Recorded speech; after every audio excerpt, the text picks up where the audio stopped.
बिस्मिल्लाहिर्रहमानिर्रहीम। अस्सलाम वालेकुम dear student. Verify De Morgan's के लॉ वेरीफाई करने हैं। If U is equal to 1 2 3 and 10 तक है, 1 2 3 से लेकर 10 तक ये नेचुरल नंबर का सेट है। यू जो सेट होता है वो यूनिवर्सल सेट होता है, बड़ा सेट होता है जब डी मॉर्गन लॉ को प्रूव कर रहे होते हैं तब। ए इज़ 2 4 6, ए जो है वो 2 4 6 वाला यानी कि इसका सबसेट है, इसके अंदर से निकाला हुआ ये सेट होता है, ए इसका सबसेट होता है। बी इज़ 1 2 3 4 5 6 7, तो बी जो है ना वो 7 तक है, तो वो भी देखें इसके अंदर इससे छोटा सेट है तो वो भी इसका सबसेट ही है। मतलब यू जो है वो सबसे बड़ा सेट लिया जाता है, ए भी उसका छोटा सेट लिया जाता है, बी भी उसका छोटा सेट लिया जाता है, सबसेट लिया जाता है। तो इस तरह से आपने डी मॉर्गन लॉ को वेरीफाई करना होता है, प्रूव करना होता है। तो ये हमें 3 सेट्स मिल गए हैं, ये यूनिवर्सल सेट हो गया, ये भी सब सेट हो गया इसका, और ये भी सब सेट हो गया। हमने इनकी हेल्प से अब डी मॉर्गन लॉ को प्रूव करना है। तो देखें डी मॉर्गन लॉ कौन से हैं। If A and B are the subset of a universal set, अगर ए और बी यूनिवर्सल सेट यू के सबसेट हैं, देन अगर ए और बी यूनिवर्सल सेट के सबसेट हैं तो फिर हमने प्रूव करना है कि A union B complement, A union B पहले लो फिर उसका कॉम्प्लीमेंट लो, is equal to A complement intersection B complement. तो दूसरी तरफ आएगा A complement intersection B complement. Union का जो उलट होता है वो इंटरसेक्शन होता है, तो लिहाजा इधर अगर यूनियन है तो इधर इंटरसेक्शन लाजमी तौर पे होगा। इधर अगर ब्रैकेट यूज़ हुई है तो इधर ब्रैकेट यूज़ नहीं होगी, तो A complement intersection B complement होगा।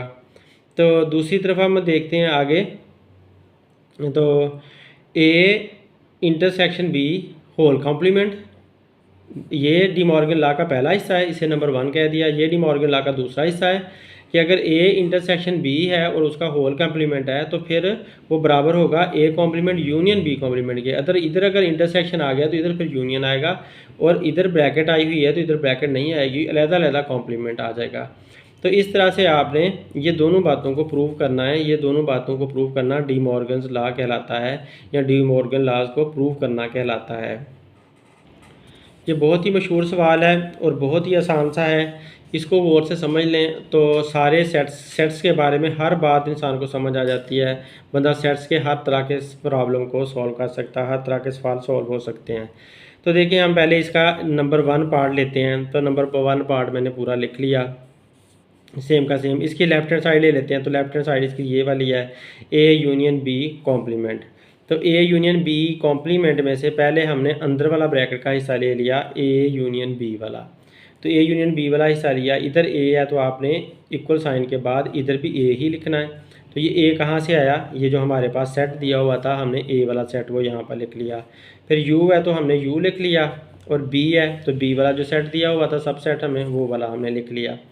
इन दोनों को हमने लिख लिया। अब यूनियन का मतलब क्या है, इस यूनियन का मतलब कि इन दोनों सेट्स को इकट्ठा करके लिखना है, लेकिन हर एक एलिमेंट एक बार आए जो भी इनके अंदर दोनों के अंदर मौजूद है।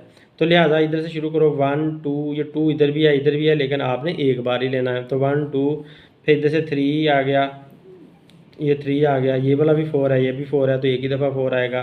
फिर 5 6 7, 6 इधर भी है, 5 6 7, तो 5 6 7 आ गया। तो इस तरह से हमने इनका यूनियन निकाल कर लिख लिया। सेम इसी मेथड को फॉलो करना है, इसी तरह से आपने इक्वल साइन लगाने हैं, इसी तरह से ब्रैकेट यूज़ करनी है, तो तब आपका ये सवाल बिल्कुल सही हो सकता है। तो अब इनको इकट्ठा करके ये हमारे पास बन गया। अब हमने इसका कॉम्प्लीमेंट निकालना है, क्योंकि हमने ए यूनियन बी तो हमने निकाल लिया, ए यूनियन बी का ये हमारे पास आंसर आ चुका है। ये वाला जो आंसर है यूनियन बी का है, तो हमने ए यूनियन बी का कॉम्प्लीमेंट आप निकालना है। तो दोबारा हमने ए यूनियन बी ऊपर कॉम्प्लीमेंट लगा दिया, यानी कि इक्वल साइन के बाद आपने यू पहले लिखोगे। यू में से आप ये जो अंदर वाला हिस्सा है ना उसे ब्रैकेट में लेकर आपने माइनस करना है। तो u में से आप इसको माइनस करोगे, ये कॉम्प्लीमेंट का फार्मूला बन जाता है। जो चीज़ आपकी यहाँ पर होगी वही u में से माइनस होगी। तो u हमारे पास ये वाला सेट था जो 10 तक दिया हुआ था, काउंटिंग नंबर थे 1 2 3 4 से 10 तक, और माइनस का साइन, ये माइनस का साइन हमने लगा दिया। a यूनियन b जो हमने अभी अभी निकाला है ये वाला, वो हमने यहाँ पर लिख दिया माइनस के साइन के बाद, ब्रैकेट के अंदर a यूनियन b लिख दिया। अब आप ऐसा करो कि इसके अंदर वाले जितने भी एलिमेंट हैं वो इसमें से काट दें। इसका 1 है, इधर से 1 कट गया, इसके अंदर ये 2 है, इधर से 2 कट गया, इसके अंदर ये 3 है, वो भी इधर से कट गया, इसके अंदर ये 4 है, वो भी इधर से कट गया, इसके अंदर ये 5 है, वो भी कट गया, इसका ये 6 है तो वो भी कट गया, इसका ये 7 है तो वो भी कट गया। अब इधर क्या बच गया, 8 9 10। तो जो 8 9 10 बचे हैं वो आपने लिख देने हैं। तो वो ए यूनियन बी कॉम्प्लीमेंट का आंसर है, उसे आंसर नंबर 1 करके हमने छोड़ दिया। अब हमने इसकी दूसरी साइड लेनी है। पहले हमने लेफ्ट हैंड साइड ले ली है, तो अब हमने राइट हैंड साइड पिक करनी है अपने डी मॉर्गन लॉ की। तो A complement intersection B complement है, वो हमने पिक कर ली। अब आप ए कॉम्प्लीमेंट पहले फाइंड करोगे, तो उसी तरह से ए कॉम्प्लीमेंट जब आपने फाइंड करना है तो यू माइनस ए करना होगा आपको। ये फार्मूला आपने खुद बना लेना है कि तो जो जो यहाँ पर चीज़ होगी उसे माइनस करना होगा यू में से। तो यू वाला सेट पहले लिख दिया, माइनस का साइन माइनस का लगा दिया, ए का सेट हमने ये वाला लिख दिया। अब ये वाला 2 इसमें से कट जाएगा, और ये वाला 4 इसमें से कट जाएगा, ये वाला 6 भी इसमें से कट जाएगा। बाकी जितने भी एलिमेंट बचे कटने के बाद वो वाले आपने सारे लिख लेने हैं। तो वो मैंने यहाँ पर लिख लिए हैं 1 3 5 7 8 9 10। तो 1 3 5 7 8 9 10 मैंने लिख लिए हैं। तो ये ए कॉम्प्लीमेंट का जवाब आ गया। अब बी कॉम्प्लीमेंट का जवाब भी ढूंढना है, तो B complement U minus B होगा। इसका पहले फार्मूला लिखोगे, इक्वल के नीचे इक्वल लगा दोगे, यू का साइन जो है सेट वो सारा लिख लोगे, फिर माइनस का साइन ये माइनस का लगा दोगे, बी वाला सारा सेट यहाँ पर ये लिख लोगे। अब आपने फिर से काट देने हैं। तो ये इसका 1 इसमें से कट गया, ये 2 इसमें से कट गया, ये 3 इसमें से कट गया, 4 और 5 भी कट गए, 6 का 6 भी कट गया, 7 भी इधर से काट गया। तो 8 9 10 बचा है आपके पास। तो 8 9 10 हमने बी कॉम्प्लीमेंट का आंसर लिख लिया। अब जब ए कॉम्प्लीमेंट का आंसर भी आ चुका है, बी कॉम्प्लीमेंट का भी आंसर आ चुका है, तो हमारी लेफ्ट राइट हैंड साइड क्या कहती है कि ए कॉम्प्लीमेंट और उसका इंटरसेक्शन लेना है बी कॉम्प्लीमेंट के साथ। तो हमने अब इसको पूरे को लिखकर जो हमारे आंसर आए हैं, ए कॉम्प्लीमेंट का ये आंसर आया है और बी कॉम्प्लीमेंट का ये आंसर आया है, उनको हमने लिख लेना है और उधर से फिर कॉमन ले लेना है या इंटरसेक्शन ले लेना है। तो देखिए हमारे पास जो आंसर आया था ए कॉम्प्लीमेंट का, वो ये वाला आंसर हमने अभी निकाला था, और फिर ये इंटरसेक्शन का साइन जो है वो लगा दिया, और बी कॉम्प्लीमेंट का हमारे पास ये वाला आंसर आया था। तो ये साइन लगाने के बाद हमने बी कॉम्प्लीमेंट का आंसर यहाँ पर लिख दिया। तो इधर ए कॉम्प्लीमेंट है तो ए कॉम्प्लीमेंट का इधर आंसर है, इधर इंटरसेक्शन का साइन है तो यहाँ इंटरसेक्शन का साइन है, इधर बी कॉम्प्लीमेंट है तो इधर बी कॉम्प्लीमेंट का आंसर है। तो इस तरह से हमने इनको लिख लिया। अब ये कॉम्प्लीमेंट का मतलब इंटरसेक्शन का मतलब है कॉमन लेना। तो अब हमने दोनों में से कॉमन लेना। तो दोनों में से देखो, एक आपका ये 8 है तो इधर भी 8 है, इधर 9 है तो इधर भी 9 है, इधर 10 है तो इधर भी 10 है।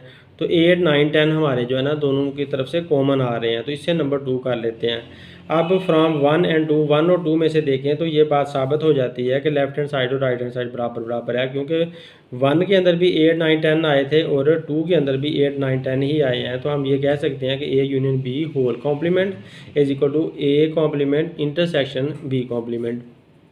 तो ये डी मॉर्गन लॉ का एक हिस्सा प्रूव हो गया है। अब दूसरा हिस्सा प्रूव करते हैं।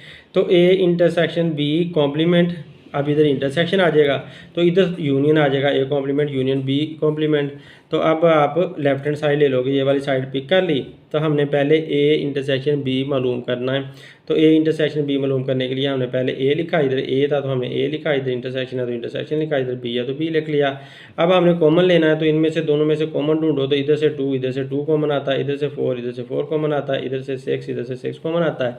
तो 2 4 और 6 हमें कॉमन मिल गए हैं। तो लिहाजा ए इंटरसेक्शन बी का ये आंसर आ चुका है। अब हमने इसका कॉम्प्लीमेंट लेना है, इस आंसर का हमने कॉम्प्लीमेंट लेना है। तो कॉम्प्लीमेंट लेने के लिए हमने यू में से उसको माइनस कर देना है। तो यू में से हम उसको माइनस करते हैं, तो यू वाला हमारे पास ये सेट आ गया, माइनस का साइन ये आ गया, और ये हमारे पास उसका इंटरसेक्शन का जो जवाब हमने निकाला ये वाला, वो हमने यहाँ पर पुट कर दिया। इसकी वैल्यू मतलब हमने यहाँ लिख दी। अब इनको काटो, ये 2 2 से काट जाता है, 4 4 से काट जाता है, और 6 6 से काट जाता है। बाकी जितने भी बचे हैं वो सारे के सारे मैंने यहाँ पर लिख दिए हैं। तो ए इंटरसेक्शन बी कॉम्प्लीमेंट का हमारा ये आंसर आ गया। इसे नंबर 1 करके छोड़ देते हैं। अब नेक्स्ट जो राइट हैंड साइड है वो ले लेते हैं। तो राइट हैंड साइड में ए कॉम्प्लीमेंट भी मालूम करना है, बी कॉम्प्लीमेंट भी मालूम करना है। तो ए कॉम्प्लीमेंट मालूम करते हुए यू माइनस ए करना होगा, यू माइनस ए किया तो वही पहले की तरह जो पहले आंसर आए थे वही वाला आंसर आ जाना है। फिर बी कॉम्प्लीमेंट जब आपने मालूम करना है तो B complement U minus B करोगे, तो यू में से ये बी माइनस करोगे, कटिंग करके जो आंसर आएगा पहले की तरह ही यही आंसर आ जाएगा। अब जो दोनों आंसर आ चुके हैं तो उनको आपने क्या करना है, हमारी राइट हैंड साइड ये कहती है कि उन दोनों का यूनियन मालूम करना है, यानी कि उन दोनों को इकट्ठा करना है आपने। अब देखें यहाँ पर ये हमने जो ए कॉम्प्लीमेंट का आंसर आया था वो लिख लिया, यू का यू लिख लिया और बी कॉम्प्लीमेंट का जो आंसर आया था वो लिख लिया। अब इनका यूनियन लेना तो इनका सबका यूनियन लिया तो ये इकट्ठा आ गया, तो ये हमारे पास नंबर 2 का आंसर आया। नंबर 1 और नंबर 2 का आंसर देखें तो दोनों सेम आंसर आए हुए हैं, तो हम ये कह सकते हैं कि A intersection B whole complement is equal to A complement union B complement. और या फिर left hand side is equal to right hand side. तो इस तरह से हमने प्रूव कर लिया कि ये डी मॉर्गन लॉ कि लेफ्ट हैंड साइड और राइट हैंड साइड बराबर बराबर होती हैं। आप जिस तरह के मर्जी सेट लो, हर सेट के लिए ये बात बिल्कुल वैलिड होती है। बस ये बात का ख्याल रखें, आप इस बात का ख्याल रखें कि यूनिवर्सल सेट बड़ा होना चाहिए और दूसरे दोनों सेट जो है ना उसके सब सेट होने चाहिए, मतलब यू में से ही वो निकाले हुए छोटे सेट होने चाहिए। Thanks for watching my video. अल्लाह हाफिज़।